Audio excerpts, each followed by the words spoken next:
오늘 주신 하나님 말씀 보겠습니다. 본문 말씀은 사사기 6장 11절로 16절까지 말씀이 되겠습니다. 사사기 6장 11절로 16절입니다. 구약성경 369페이지,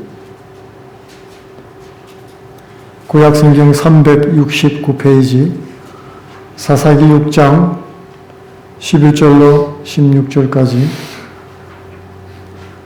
제가 봉독할 때 눈으로 입으로 함께 따라오시면 되겠습니다.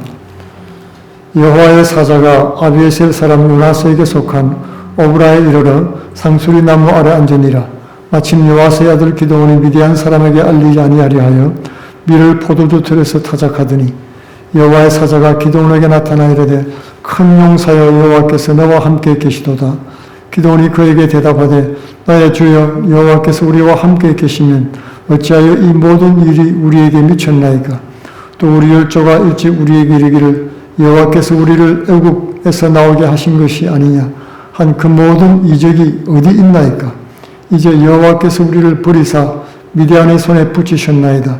여호와께서 그를 돌아보아 가라사대 너는 이제 이 내 힘을 의지하고 가서 이스라엘을 미디안의 손에서 구원하라. 내가 너를 보낸 것이 아니냐. 기드온이 그에게 대답하되 주여 내가 무엇으로 이스라엘을 구원하리이까. 보소서 나의 집은 므낫세 중에 극히 약하고 나는 내 아비 집에서 제일 작은 자니이다.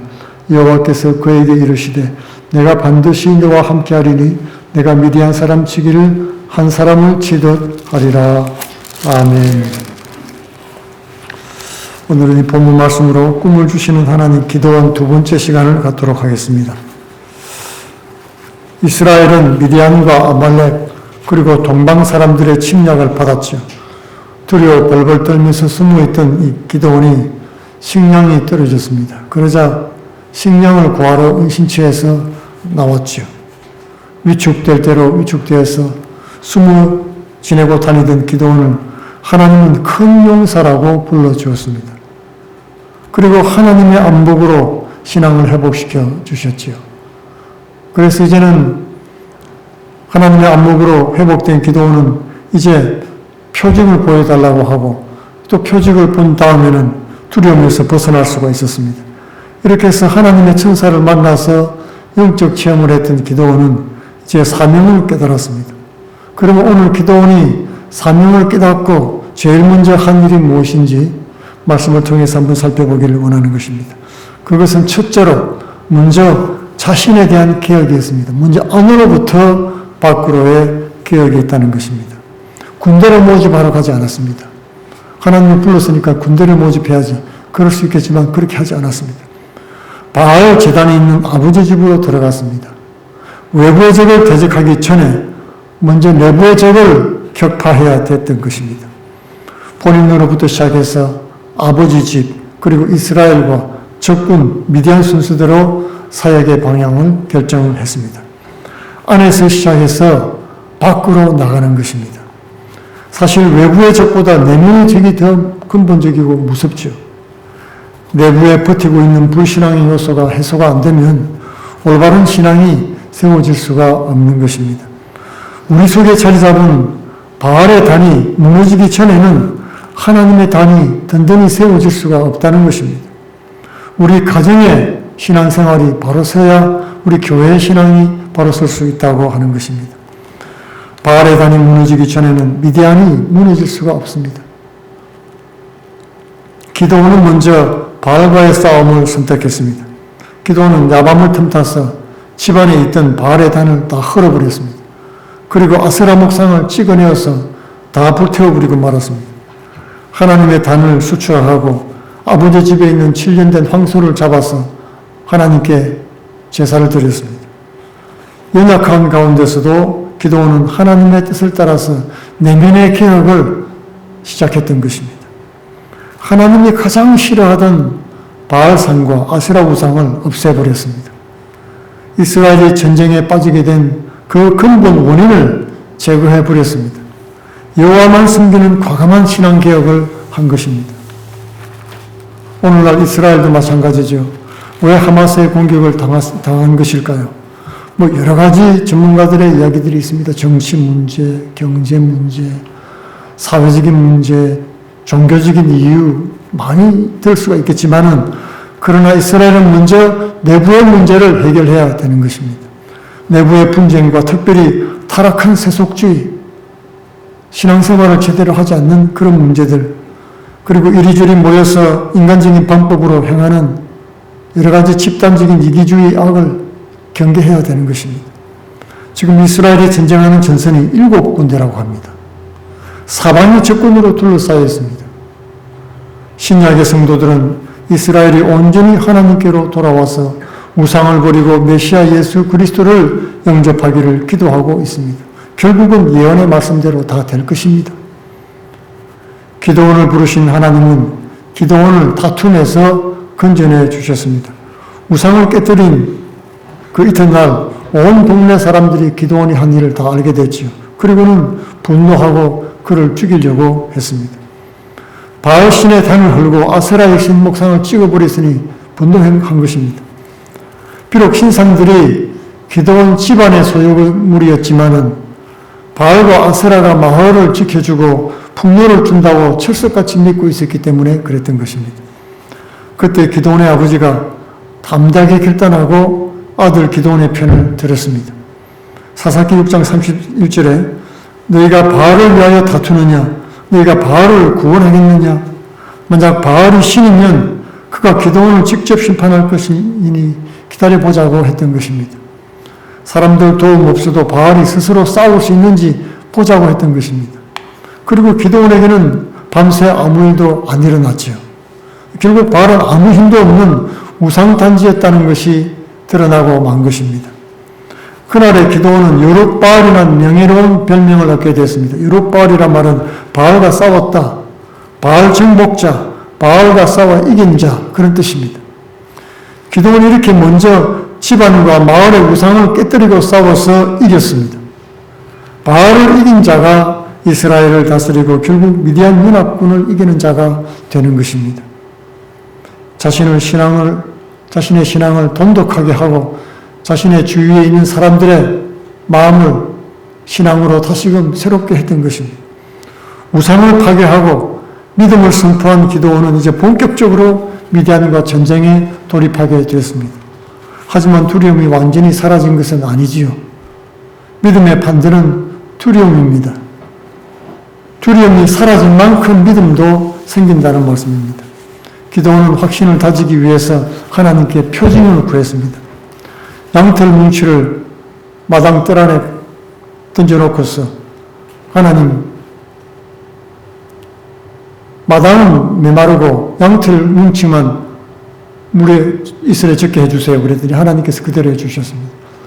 그리고 미심쩍어서 그 다음날에는 이번에는 마당은 축축하게 다졌고 마당 한가운데 있는 솜뭉치는 뽀송뽀송하게 메마르게 해주세요. 그랬던 것입니다. 그런 일이 생길 리는 없죠. 그렇지만은 그는 그걸 통해서 하나님께 표적을 구했습니다. 사실 정보를 요구하는 믿음은 좋은 믿음이 아닙니다. 그렇지 않습니까? 하나님 앞에 양털을 갖다 놓는 것은 부끄러운 일입니다. 하나님을 시험하는 일이 될 수도 있기 때문에 그렇습니다. 그러나 하나님은 기드온에게 믿음을 주기 위해서 두 가지 표적을 모두 다 보여주었던 것입니다. 기드온이 믿음을 얻어가는 과정을 허용해 주신 것입니다. 하나님이 기드온과 함께 동력하시려고 그의 눈높이를 맞추어 주었습니다. 이 마지막 표적은 적진에 있는 적들의 고백을 통해서 듣게 됐던 것입니다. 미디안 군대에 노랗게 들어가서 그들이 하는 말을 들었습니다. 꿈에 보리떡 한 덩어리가 굴러와서 미디안 전쟁에 장막을 쳐서 무너뜨렸다는 그런 꿈 얘기였습니다. 그런데 그 보리떡이 다름 아닌 기드온이었다는 거죠. 미디안 군인들이 기드온의 소문을 듣고 두려워 떨고 있었던 것입니다.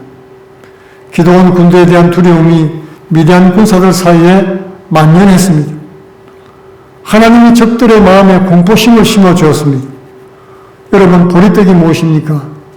당시 가난한 사람들이 먹던 음식이었습니다. 그 보리떡같이 보잘것없는 사람일지라도 하나님이 함께 하시면은 큰 용사가 되어서 적진을 깨뜨릴 수 있다는 것이었습니다. 우리도 마찬가지입니다. 보리떡 같은 우리도 하나님이 함께 하시면 할 수가 있습니다. 넉넉히 이길 수 있다는 것입니다. 이렇게 표적을 보여주심으로 마음의 두려움과 불신을 내쫓고 큰 용사가 되게 하셨습니다. 그러나 예수님은 보지 않고 믿는 자가 더 복되다고 말씀해 주셨죠. 마지막으로 하나님 방식대로 하는 것입니다. 큰 용사가 되는 비결의 마지막은 하나님 방식을 따르는 것입니다. 이제 기드온은 군대를 소집했습니다. 소집된 이스라엘 군대는 3만 2천 명이었습니다. 그러나 적군은 13만 5천 명이나 됐지요. 메뚜기 떼처럼 많았다고 성경은 기록하고 있는 것입니다. 중과 부적입니다. 그런데도 하나님은 이스라엘의 군대가 너무 많다고 오늘 말씀하고 있습니다. 하나님께서 이렇게 많은 이스라엘 병사가 싸워서 이기면은 백성들이 자신들의 숫자로 이겼다고 착각할까봐 그렇다는 것입니다. 병사가 너무 많으니 돌려보내라. 이 명령에 지휘관들이 반대를 여러분 당연히 했겠지요. 무슨 말씀 하십니까? 지금 숫자만 가지고도 4대1입니다. 우리가 열세인데 어떻게 부족한 숫자를 더 와도 문제가 되는데 돌아가라고 하십니까? 그러나 기드온은 지휘관들의 반대를 무릅쓰고 그대로 시행을 했습니다. 인간적인 계산을 포기한 것입니다. 2만 2천 명이 돌아가고 자원하던 1만 명만 남았습니다. 그때 하나님께서 말씀했죠. 그래도 많다. 병사들을 돌려보내라. 하루셈에서 내가 지시하는 사람들만 전쟁에 참여하도록 해라. 그래서 자원하는 사람들 중에서 또 뽑았던 것입니다. 하루셈에서 물을 마시게 하고 손으로 물을 움켜서 마신 이 300명만 남기고 다 돌아가게 했던 것입니다. 아주 주도 면밀한 아주 용이 주도한 그런 병사들만 남았습니다. 하나님이 중요하게 보시는 일꾼은 그 숫자나 외모가 아닌 것입니다. 용기가 있어야 됩니다. 자원하는 용기가 있어야 되고 또 자신을 절제할 줄 아는 지혜가 필요했던 것입니다. 하나님께서 주시는 것은 두려워하는 마음이 아니라고 했지요. 사랑과 능력과 근신하는 마음이라고 했습니다. 근신은 셀프 컨트롤, 절제를 말하는 것입니다. 그것은 하나님이 주시는 은혜와 능력입니다. 결국 3만 2천 명 중에 1%도 안 남았습니다. 미디안 연합군과 비교할 때 450대 1이 됐습니다. 절대적인 열세죠. 여러분, 고대의 전쟁은 오늘날과 다릅니다. 오늘날은 총이나 무기를 가지고 한 사람이 수많은 병력을 상대를 할 수도 있지만은 옛날의 전쟁은 1대1로 맞붙는 백병전이기 때문에 여러분, 병사의 숫자가 전세에 아주 중요했던 것입니다. 전세를 좌우했던 것입니다. 그러나 하나님은 전쟁에서의 승패가 숫자에 달렸다는 사람들의 생각을 깨뜨리기를 원하셨습니다. 헌신된 소수의 사람을 통해서 영광을 받으시기를 계획하신 것입니다. 이것이 하나님의 방법입니다. 우리 교회가 다른 교회에 비해서 작다고 생각하십니까? 그럴 수 있습니다. 숫자로 보면 그럴 수 있습니다. 그러나 믿음에 있어서는 그렇지 않을 수 있습니다. 하나님의 뜻을 행하는 일이나 그 사역을 하는 일이나 그 범위나 이런 것들을 우리가 생각해 볼 때 우리 교회는 결코 작은 교회가 아니라고 생각을 하는 것입니다. 300명의 용사는 하나님의 택함을 받은 구속된 소수의 성도들의 예표인 것입니다. 하나님은 연약한 성도를 통해서 큰 사람, 큰 용사로 만들기 위해서 불확실한 가운데로 우리를 끌고 가시는 것입니다. 바벨론 제국에 끌려간 사드락, 메삭, 아벤누고처럼 환란의 풀무 속으로 집어넣으십니다. 그리고는 그들을 그곳으로부터 구원해내시는 것입니다. 그들을 먼저 세상 가운데 절대 소수가 되게 만듭니다. 약자가 되게 만들어 주시는 것입니다. 그리고 모두가 다 넓은 길로 나아갈 때 택한 성도들만 좁은 길, 좁은 문을 통과하게 하십니다. 이런 사람들은 어린 양 예수가 어디로 가든지 따라가는 자들이라고 했습니다. 세속에 물들지 않고 죽기까지 충성하면서 순종하는 성도들인 것입니다. 이렇게 상황이 불확실할수록 하나님의 자리는 더 크게 나타나는 것입니다. 확실한 것은 하나님이 함께 하신다는 사실 하나뿐입니다. 그렇기 때문에 이제 기도원은 하나님 방법밖에는 의지할 길이 없는 것입니다. 우리 하나님은 결코 작은 분이 아니십니다. 우리가 하나님이 역사하실 큰 공간을 내어드리지 않기 때문에 늘 작은 하나님만 경험하고 사는 것입니다. 불확실한 공간이 하나님이 역사하시는 자리입니다. 우리 미래가 불확실할수록 하나님의 약속은 더욱 돋보이는 것입니다. 우리가 늘 아는 곳만 다니면서 할 수 있는 일만 하고 성공이 보장된 일만 골라서 한다면 하나님의 역사를 경험하는 일은 아마 거의 없을 것입니다. 내 속에 큰 용사이신 하나님이 설 자리가 없으면 우리의 믿음도 역시 자라지 못할 것입니다.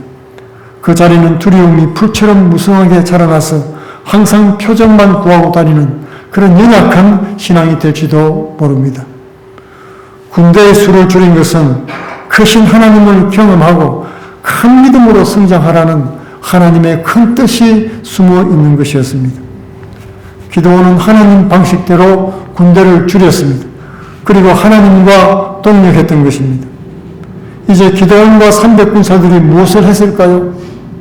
어떤 전술로 매복을 할까요? 화살과 창을 좀 더 준비할까요? 전혀 아니었습니다. 하나님께서 역사하실 것만 기대하고 기다렸던 것입니다. 기도원은 하나님의 음성대로 300명을 3개의 무리로 나누었습니다. 그리고 각 손에 나팔과 빈 항아리를 들게 했습니다. 항아리 안에는 횃불을 감추고 있었지요. 그리고 적의 진영으로 가까이 갔을 때 기도원이 나팔을 불었습니다. 그러자 모두가 일시에 항아리를 다 깨면서 나팔을 불었습니다. 그리고 여호와를 위하여, 기도원을 위하여라고 외쳤던 것입니다. 어처구니가 없는 전략입니다. 그러나 실제로 하나님 말씀대로 그대로 했습니다. 그대로 하자 기적이 일어났습니다. 미디안 진영에 잦은 질환이 일어나서 서로 칼로 치고 죽이면서 자멸하는 역사가 나타났던 것입니다. 오늘날 우리의 신앙생활에도 마찬가지입니다. 학식이나 지위에 상관없고 물질에 많고 적음에도 무관하게 하나님의 일이 성취되는 것을 볼 수 있습니다. 하나님은 약한 것을 들어쓰시고 강한 것을 부끄럽게 하십니다. 그러므로 그리스도인의 역사는 하나님의 역사가 아니라 사람의 역사가 아니라 하나님의 역사인 것입니다. 그렇게 큰 용사로 부름받은 기도원과 300명의 용사는 적의 연합군을 무찔렀습니다. 그리고 무려 40년간의 평화를 이루어내었던 것입니다. 오늘도 하나님은 우리에게 꿈과 비전을 주시기 원하십니다. 큰 용사여 일어나라, 함께 가자고 부르고 계십니다. 꿈과 비전은 결국 하나님의 안목으로 보는 것입니다. 숫자에 달려있지 않습니다. 우리 자신의 연약함에 달려있지 않은 것입니다. 하나님의 말씀대로 내가 먼저 변화된 다음에 하나님의 방식대로 순종할 때 기적은 일어날 수 있습니다. 내 꿈을 이루는 것이 아닙니다. 하나님과 동행하는 삶을 살 때 하나님의 뜻을 이루게 되는 것입니다. 우리 모두 주의 나라와 주의 의를 이루는 꿈과 비전을 발견하시기 바랍니다. 그리고 승리를 체험하는 복된 하나님의 일꾼 다 되시기를 예수님 이름으로 축원드리겠습니다. 기도하겠습니다. 고마우신 아버지, 연약하고 부족한 우리를 사용하시는 주님 감사합니다. 우리를 있는 그대로 버려두지 아니하시며 주님의 능력과 권능의 눈으로 바라보게 하시고 담력을 얻고 믿음으로 행하게 하여 주시니 감사합니다. 올 한 해는 주님이 주신 꿈과 비전을 위해서 달려가게 하여 주옵시며 온전히 주님 안에서 능력을 받아 일만 맺는 복된 한 해가 되도록 축복해 주옵소서. 예수님 이름으로 기도하옵나이다. 아멘.